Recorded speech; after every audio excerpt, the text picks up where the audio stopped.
Герасим утопил Муму.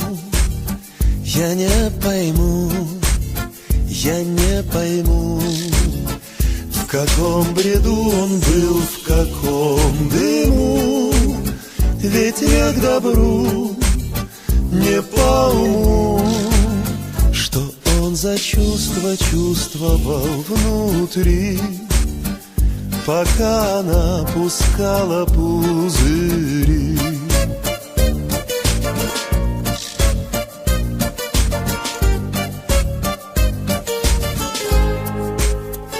Они брели по берегу вдвоем.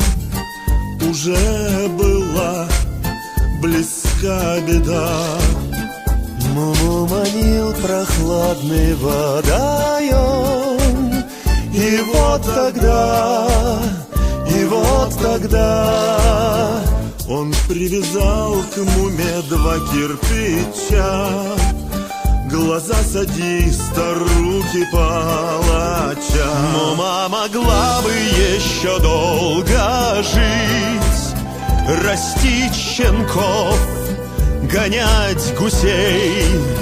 Зачем Герасим стал ее топить в пруду стыду России всей? С тех пор в любой порядочной семье всегда жива легенда о Муме.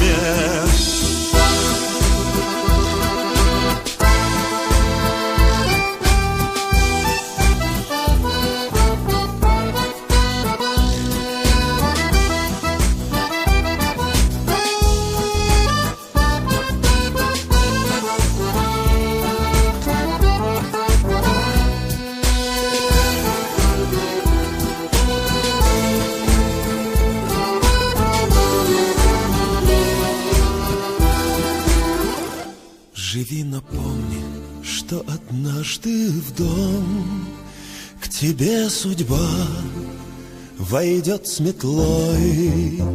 Тогда скули себе, виляй хвостом.